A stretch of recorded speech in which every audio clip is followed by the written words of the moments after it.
بسم الله الرحمن الرحيم. السلام عليكم جميعا. I think today I would give this speech in Arabic first and then translation in English. I will translate it myself. Probably there are some terminologies I might be not fully successful in translating them, but I'll try my best. My paper was supposed to be something about Oman and globalization, but I thought, and this idea actually in my mind since long time, is to talk about Omani solutions for global crisis. فبتكلم إن شاء الله عن حلول عمانية لأزمات العالم. I will start. You want me to? Okay. I will, because the presentation in Arabic, so people who are Arabic speaking only can read the slides, and I will translate in English.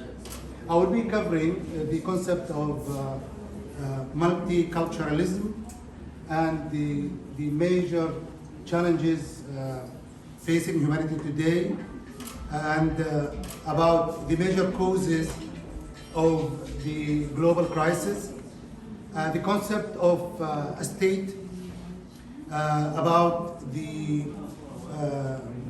historical Omani nation or Omani state, and then I will talk about the Omani solution for the global crisis. In 1971, the Canadian government, they have adopted a concept called multiculturalism. It seems after the visit of Charles de Gaulle to Quebec, there was some flaring between the French Canadian and the British Canadian.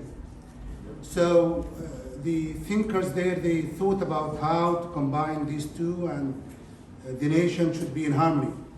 So they brought this concept of multiculturalism. They invented the concept, even though people were multicultural everywhere. And that was just to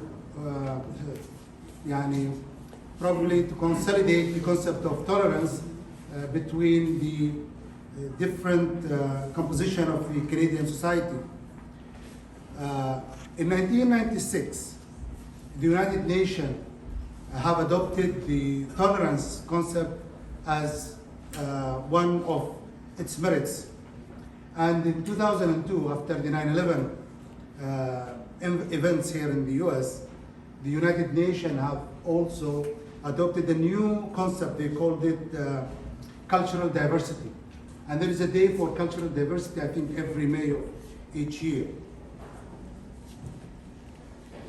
Unfortunately, this concept of multiculturalism, even though it was criticized by many liberal philosophers, because according to them that it gives power to the minorities, and then the concept of equalization is lost.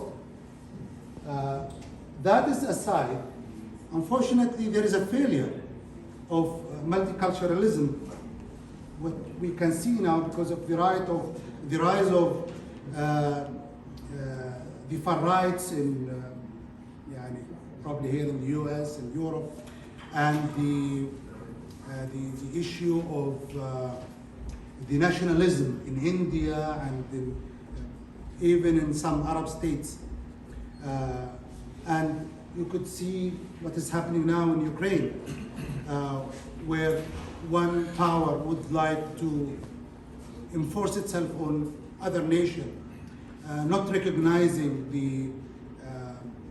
their independence and their rights to join whatever other what do you call تحالفات, alliances.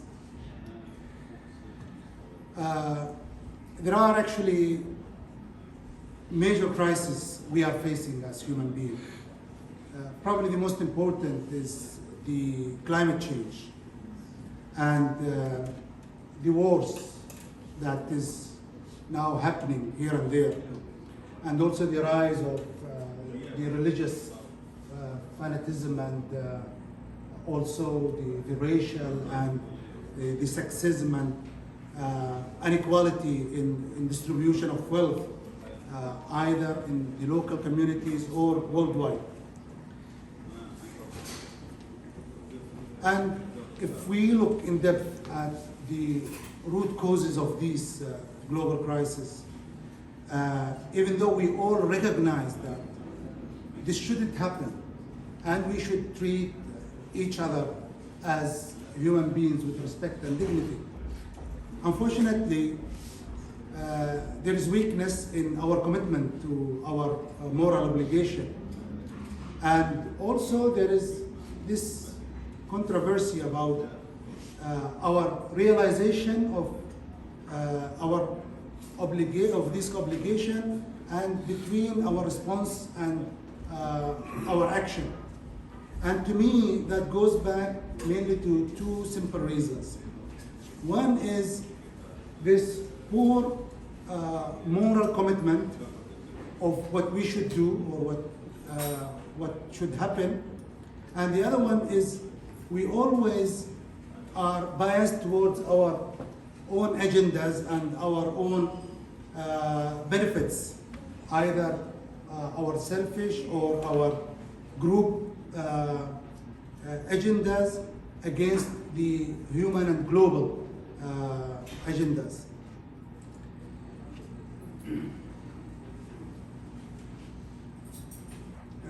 By the way, what is the best translation of masalih that year? Interest.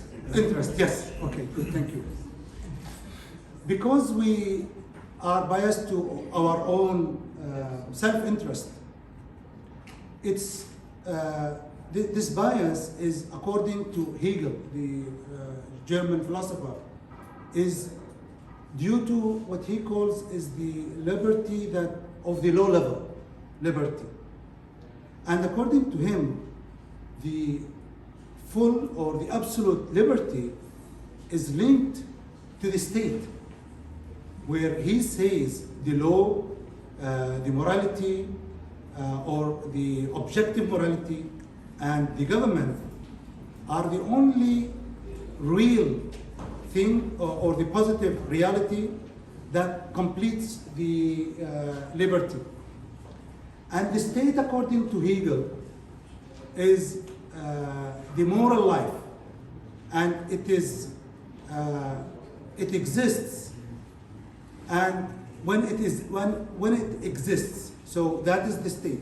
It's the moral existence, and the state is the only will or the complete will when it is when there is when the will of the person and the will of the state are the same. So that is where the liberty comes. And then he concludes that the people or the nation that it should alert us in history are those who had a state. And it should be understood that the state is the complete simplification or existence of the liberty. So from what Hegel says, when he talks about the nation that had a state, these are the moral existence, and these are the best representation of liberty. We come to a French document which has been sent by the revolutionary government in 1796 to their consulate in Basra, to a person who was supposed to be the French consular to Muscat. And they addressed the Omani people as the eldest nation in the world. And why did they say that? Because actually Herodot, when he talked about the origin of the world, he talks about the Phoenix or the Phoenicians who came from the southern part of the Arabian Peninsula. And according to Herodot, one of the princess in the Greek princess, she loved one of these Phoenician, and she flee the island with him. So the Greeks, they made an army to invade the east.